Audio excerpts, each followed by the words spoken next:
comments. I think, Nicole, you shared yours, but I didn't see a URL on there. So maybe add it in the comments.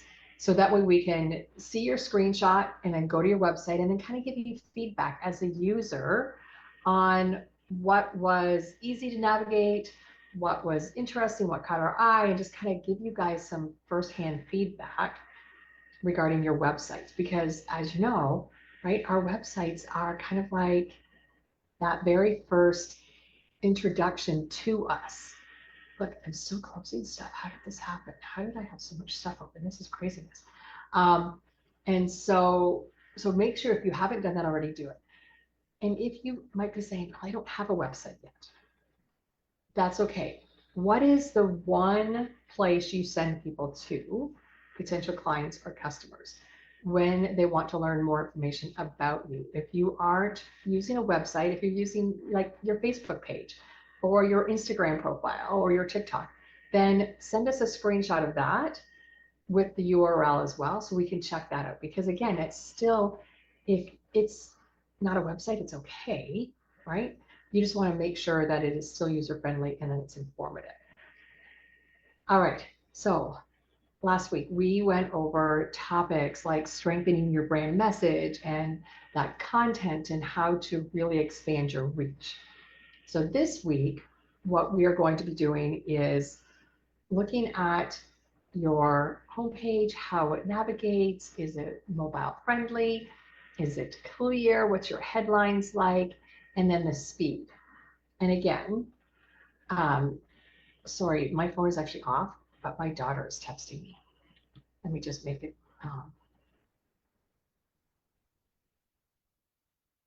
Okay, well, we'll just see. She's not feeling well. So we'll just see. We'll see what happens in the next 15, 20 minutes. Anywho, we'll just see. We'll see. All right, this is what happens, right? Multi-hats. We talk about this all the time, how, this morning actually we were talking in the Savvy Starts as far as like focus on our main, our marketing.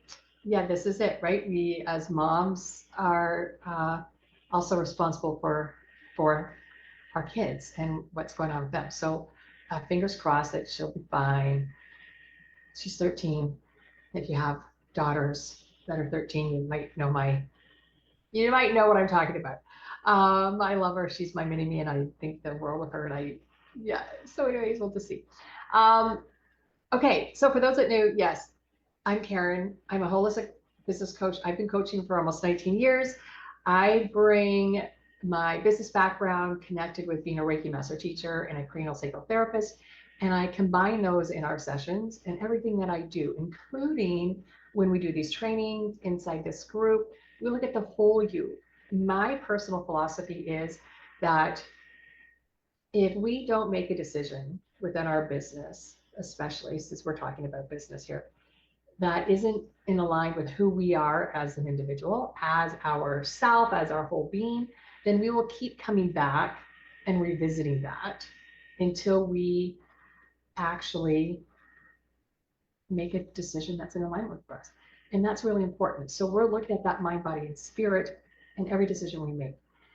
So I bring that to you guys. That's my unique selling position. 19 years ago, not a lot of people knew what Reiki was or craniosacral therapy, and they certainly didn't know what the word holistic was. And so I spent a lot of my time educating people, where now it's the reverse. It's very much more mainstream. And so I don't spend my time educating people what Reiki or craniosacral is, and really focus on the solutions and strategies. All right, so today, how many of you have a website? If you're watching the replay, just show me hashtag replay. And then if you have your website, drop it in the comments as we're talking. If you don't have a website, that's okay too. Like we were just talking about, whatever your main go-to resources that you send people to when they want to learn more about you, or that you're using to kind of promote yourself, your products, your services. Drop it in the comments, so that way we can see them, we can visit them, and we can get some interaction that way. All right, we're going to first start with your homepage. That, it's clean. You want to make sure that it's not inundated with information, right? Your clean homepage, your main page, is about building that immediate trust. It's wanting to be inviting. It's simple. Want to have clear call to action, right? Because what you want to do is enhance the engagement, right? When they get there, if somebody goes to your website and they're inundated, like there's all this text and there's a whole bunch of imagery, it becomes overwhelming. And guess what happens? They jump off, right?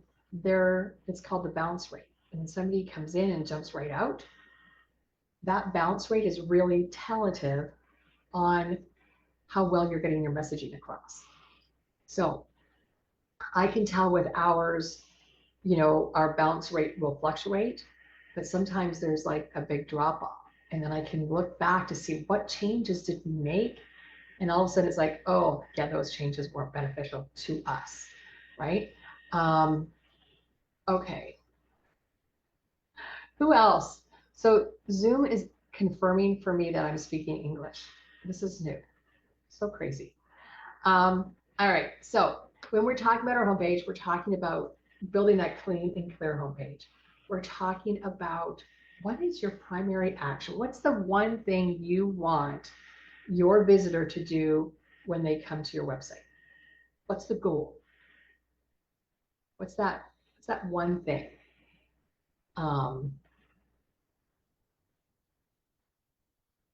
See, now I'm getting the comments. They're not showing up on my computer. They're showing now up on my phone. That's crazy. All right, I'll figure this out. I'll figure this whole thing out with Zoom and Facebook. All right.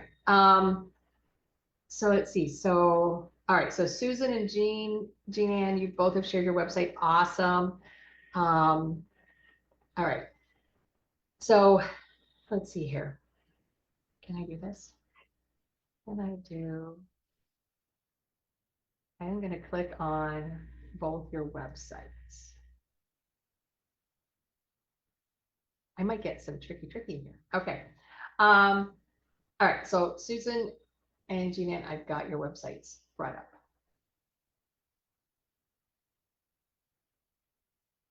Vivacious Paint, right, Jean? And then Sassy Girl Beads for Susan. Awesome. All right. So the one thing you want people to do when they get to your websites is what? So Susan, shop, you've got your collections at the bottom, right? So you want them to take action and actually click and purchase something. Both of you are product based. So it's pretty simple when it comes to showcasing what it is you're offering, right? So one primary action.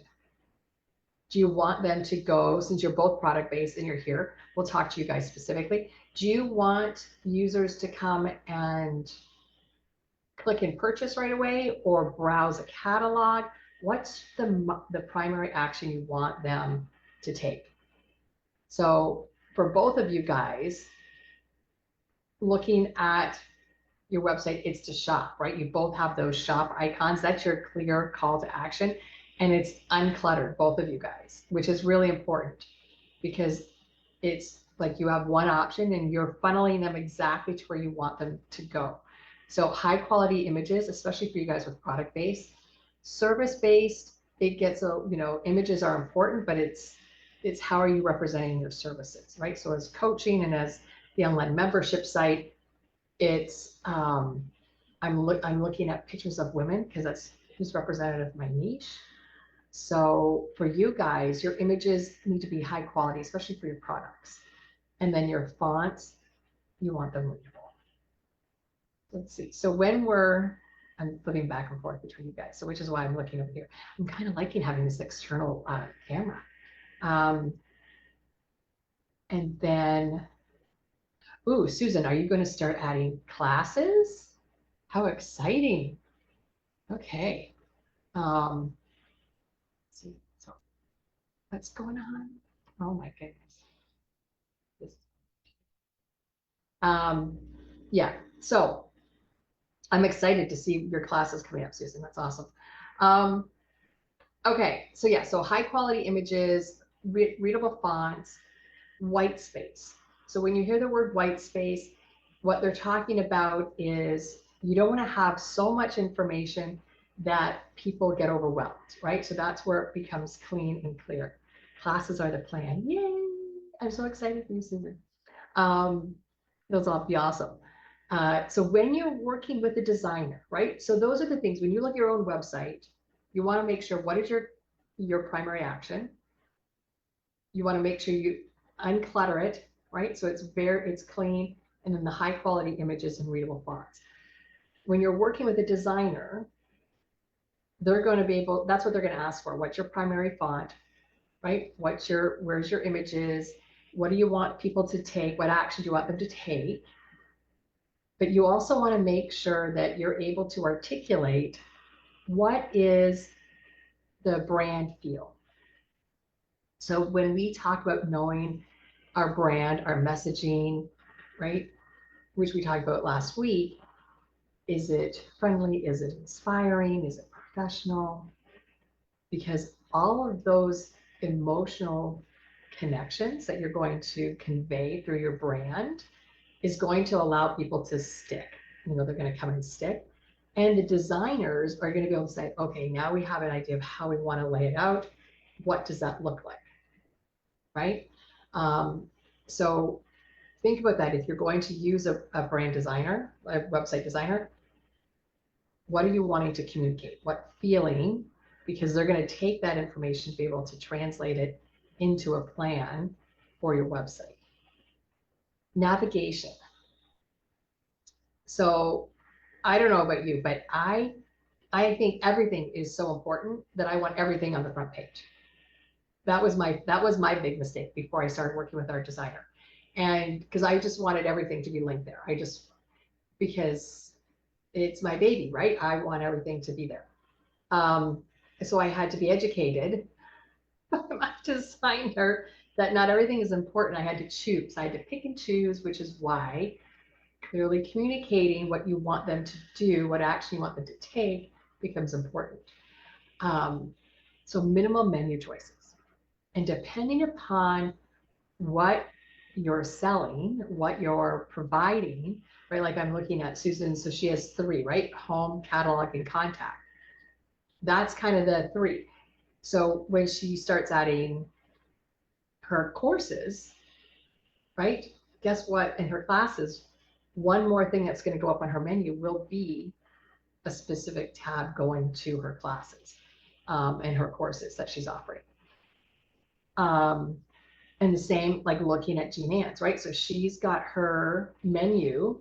It's pretty clear who her demographic is, right? Women and kids, those are one of the 2.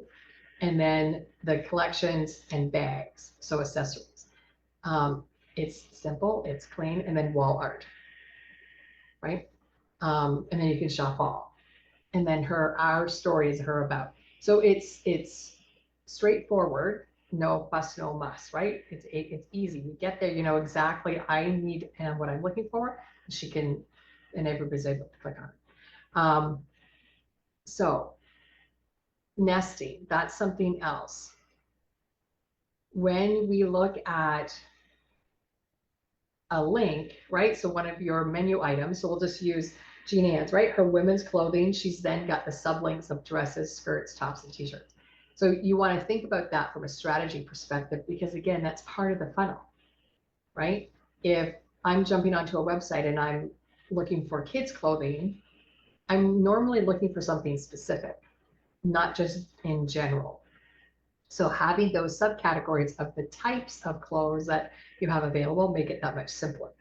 And then the same with, right? So Susan has her catalog, but down further on the webpage, she has her collection. So she doesn't have it as a menu item. She has it further down. She has it broken down for people. So it's still there. It's just laid out a bit different. Clean, easy, right? And straightforward language. Both of you guys are using very straightforward language, which makes it easy, because then again, there's no confusion. The more you ask your visitor to think, the less action they're actually going to take, because it becomes too hard. And they're like, I'm working too much. I don't want to work this hard to buy something or to partner with somebody. Working with a designer. they're going to be able to, based on the layout, tell you what they believe is going to be the best practice. And there's going to be a couple of different approaches with that on where your menu is going to be placed and the clarity to be able to enhance what the user is going to have as an experience. We as consumers have been trained that the menus are always at the top, right? And then the shopping cart is, when we have a shopping cart, somebody adds something to the cart, it's normally in the upper right-hand corner of the web page. We are just by design have been trained. So for us as a business owner, we will most likely follow along, because why would you want to try and retrain people to find where their shopping cart is just to be different? You're going to follow the pack because you want to make it simple and easy for people. And that's what the designer is going to help you with, based on the layout and your menu structure, what that looks like from your shopping cart and when people want to go and check out for an application, which leads you right into your mobile friendly. Most designers will be able to take your website and with a few clicks make it mobile friendly, where it converts and it basically kind of responds based on the size of the device that people are viewing your website on. So whether it be a tablet, a computer, a smaller laptop, or a desktop, or your phone. And so most themes, whether you're using Wix or Shopify or WordPress, will be responsive. 8, 9, 10 years ago, that responsiveness was really limited. And it was obvious because you look at a website on your computer and then look at it on your phone, and it wouldn't convert, like it wouldn't respond, it wouldn't look the same. It was really hard, and there was a lot of background work that your developers, designers had to go through so it would transition nicely for people and it would be seamless and still look as beautiful on a mobile phone as it did on your laptop. Anymore, the themes are being built responsive already, because more people look at websites and shop online on their phones than they do on their computers. But we build our websites on computers, but they have to be responsive to your website, right? So when you're working with your developer or your designer, right, you're going to need to make sure that they're testing the website on different phones.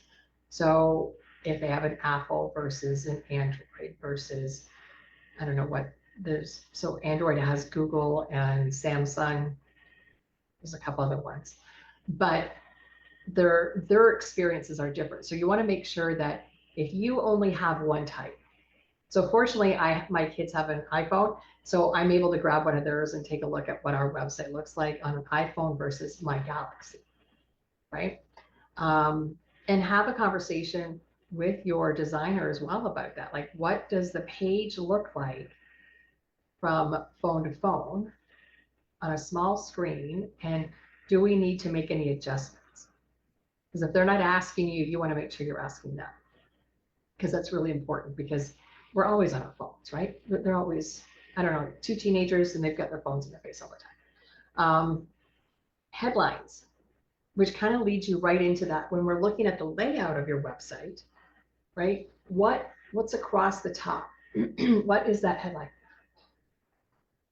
Where am I? What? Now I got to go back up. So, right? So normally it's your logo, right? So looking at Jeananne's, she's got browse our latest products. And then Susan has her shop all with a beautiful bracelet that you made. That's gorgeous, Susan. So take a look at, it used to be, the term was like above the fold, and that came from newspapers, right? Where, let me see if I have a sticky note, right? Where the newspaper was, you know, folded in half, and then when you opened it to read it, everything that was important had to be above the fold. That was kind of primary location for computers, it's the screen size. If you have to scroll past the screen, then you're kind of going below the fold, as they say. So that top half, that top portion becomes your primary real estate. What are you sharing in that primary location? How is it being presented? What are the headlines saying? Are they grabbing attention? Do you have a call to action? And this is when you're working with your developers and designers, you'll have conversations specifically about, when we go back to that original thing we talked about, right? That call to action, what's the primary action you want people to take? You're going to talk about how is that showing up above the fold on that top half, which is why when you're designing your website, you want to be looking at it on a mobile device too, because that above the fold looks and feels different. How it responds from one format to another, it will shift what shows up where. So make sure when you're looking at your website, talk to the designers about that. How does it shift? And will it consistently shift it appropriately in the manner that you want it to? But you want to make sure that call to action is always above the fold, near the top someplace. And then you want to test headlines. And this is part of the reason this week inside the group, the weekly challenge is about sharing your website and getting people to give you feedback, because you want to know, is your headline clear? Does it make sense to people? Right? Is it appealing? So if you haven't already done that weekly challenge post this week, please do, right? A screenshot of your homepage with your link so the other members can go in and visit it and take a look at what your website looks like on their mobile device, on their laptop, and then give you feedback. And if you're looking for specific feedback on your website from the other members, then put that in the comments as well. Say, hey, I really want to get feedback on my navigation. I really want feedback on my headline. Make sure you identify something that you're looking for feedback on. I want to say Nicole had wanted feedback on the layout, maybe, I think she said, or the colors or something. So yeah, so just make sure if people are doing the weekly challenge that as many of us as possible can jump in and give them feedback, because that's part of what this group is about, right? Is that collaborating and supporting each other. So that's the headlines. The last one is the speed of your site. And there is, I'll find it. I'm gonna make myself a note. There is a website that basically tests the speed of the loading of your site. Speed test for website. And I'll share it in the comments when we're done. And basically you want to know how fast it's loading. The slower that it loads, the more frustrating it is for your viewers and visitors, and they will leave if it takes too long to load. Now, what makes your website load slow? It's the images.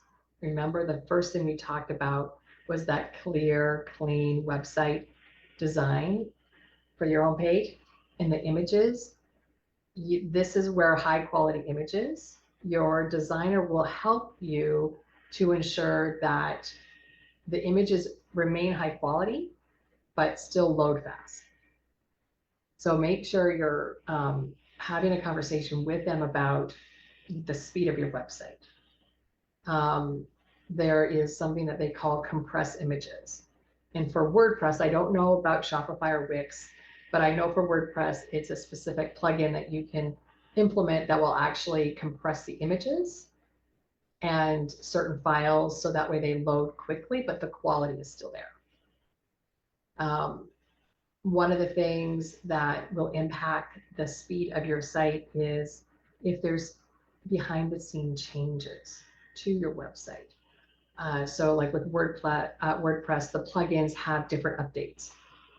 WordPress itself will have a different update where you have to update them to the most recent version. And normally it's because of security issues and small minor fixes.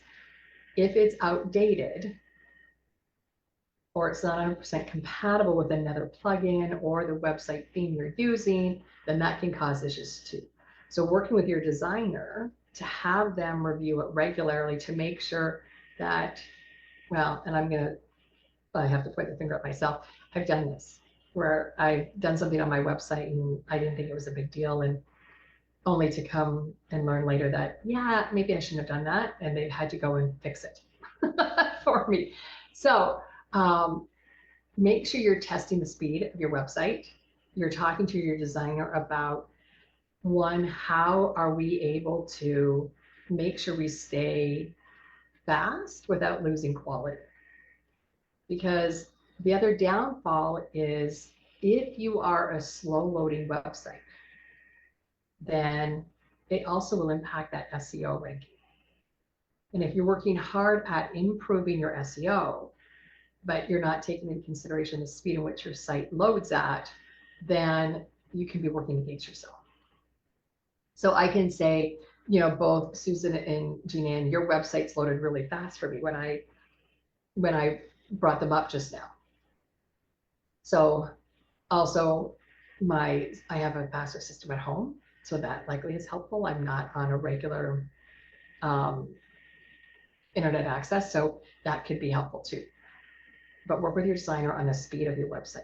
That's, I think, if I had to choose, and this is just me, if I had to choose between, let's see, out of the 5, right? Mobile friendly, engaging headlines, navigation, and homepage, and the speed, I would rank the speed of your site above your navigation. So if your designer says, okay, I can work on like 3 different things. If you're working within a budget, right, like most of us are, and they say, for your budget, we can work on, 3 things. What are the 3 things you want us to make sure we're working on? I would be asking to have them for sure look at the speed of your site. Only because if it's too slow, or if it loads but the images aren't loading properly, right? Because they're taking too long to load. So the system will load all of the static content before the images. Then that's frustrating and it's not visually appealing. So people will jump off for that as well. All right. So that's a lot, right? We talked about the clean design of it. We talked about your navigation. We talked about the responsiveness of your website to mobile friendly, different devices. We talked about your headlines and your site loading time. And with each of those, we kind of gave you some ideas as far as how to work with your designer. Questions. And then we've been kind of going through Susan and Jeananne's websites too. Hey, Leah, we just saw you're there. Good morning, Leah. Do you guys have any questions?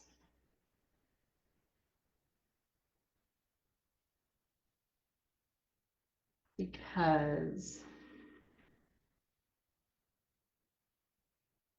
I'm going to see if I'm missing any comments, because that does happen. Oh, good morning, Kimberly. I just saw you on there too.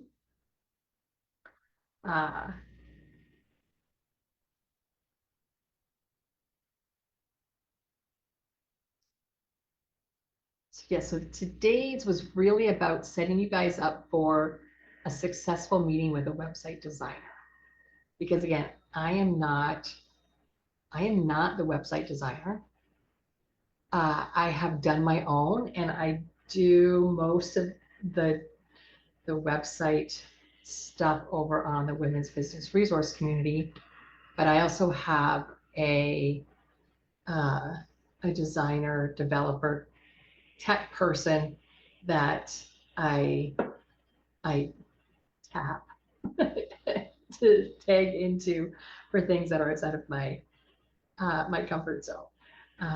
So Sue says, no, just confirms that I need to schedule time to review my website more frequently. Yeah, it's one of those, I would say when you look at your overall calendar, for the year to say, okay, what do I need to do when, like obviously taxes, year end taxes, etc. You have some major things, at least 4 to 6 months. So 3 times a year. So if you even put it like at the end every 4 months where you spend just even 30 minutes, grab your favorite cup of, hot beverage, or if it's in the summer and you want to sit outside and have your favorite adult bevy, just because all you're doing is you want to review it. You want to put it through the speed test and just kind of take some notes. Because again, this aligns with your avatar. Because if things shift, then you want to make sure your website's shifting. It doesn't mean you have to do a complete rebrand or a complete makeover of your website. It just might mean you have to tweak a few things. So every 4 to 6 months where you're just kind of checking in is helpful. And then of course, if there's any major changes that are happening, right, then you want to make changes to your website for that as well.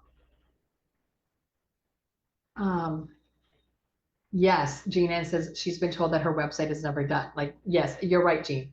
Yep. Yeah, your website is an organic document. It's always, you always want changes happening. One, the algorithm, the search engines like change. Even if it's one of the reasons why there's always, marketing experts are saying, if you can have a blog on your website where you're adding to it like a new article every week, a new piece of content every week, the search engines are always crawling. And if there's no change, then they'll kind of put you down because it won't be considered current, active, present time relevance to what people are searching for. And so for both of you guys, right? So Susan and Jean, what you might consider when you're thinking about, because you're not always going to be adding new products every week, right? Some maybe, but 9 times out of 10, it might be 2 or 3 weeks that you go without adding a new product. And especially for us service-based, it's very rare that we add a new service every week, right? So adding a blog could be something where it's the latest fashion trends, something that, the hot color of the season. So you can kind of be going through what are topics that complement your products that you can be talking about every week. That, no, you don't have to write a 800-word article, right? But it can just be something simple where you're sharing some sort of, current news, anything that makes your website newer than it was last week, and newer meaning a new piece of content. So, alrighty. Any questions? So there are going to be some changes coming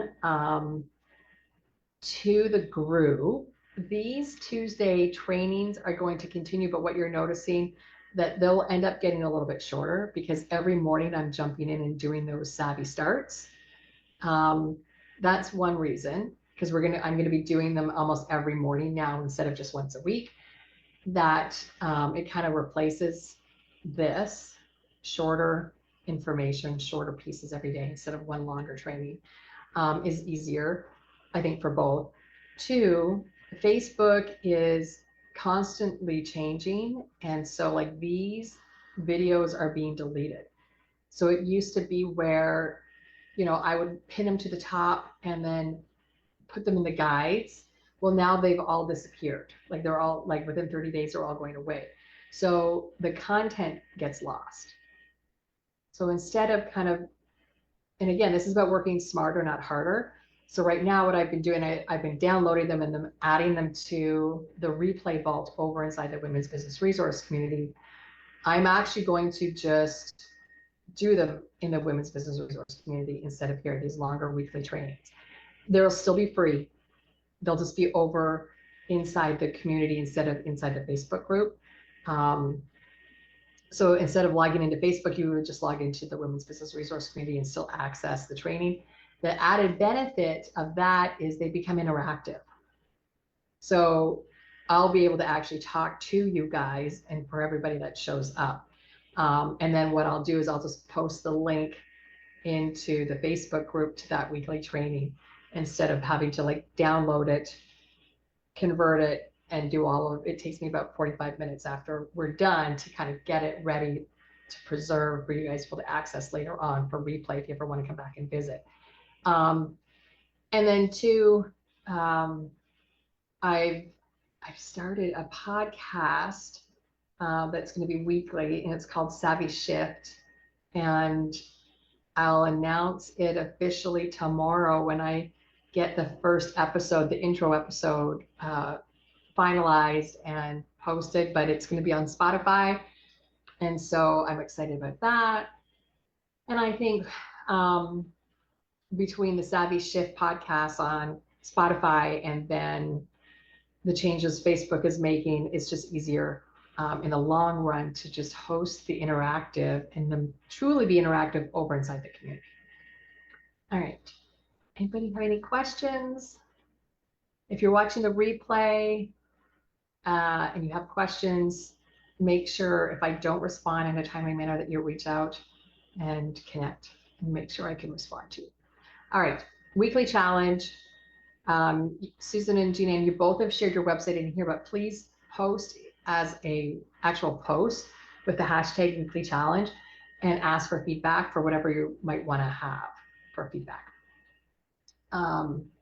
And that includes, both of you are product based. That includes like even images. Like, are the images clear for the products? Does it show the products in a manner that make it easy to make a decision about purchasing them, right? So stuff like that. Anything and everything about your website you want feedback on. And I think our group is a great place to get that feedback from. Alrighty, I think we're good.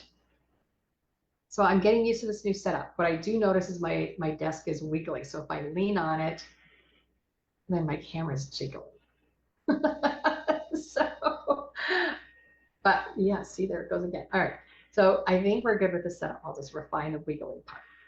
All right. I thank you guys for being here. I appreciate it. And I will see you guys next week. We'll likely have, I'll likely keep doing them in here for another 2 or 3 weeks. But sometime in May is when we'll make the official transition over inside the Women's Resource Community for the weekly hands-on training. All right, you guys, have a beautiful day. If you're in mid-Michigan, oh my gosh, it's a gorgeous day. The sun is out, and I think it's actually like decent, warm enough for like a t-shirt, which is kind of nice. I can't wait. Summer's here. You're welcome, Jeanne. Thank you for being here. I appreciate your support. And I'll see you guys soon. All right. Bye, guys.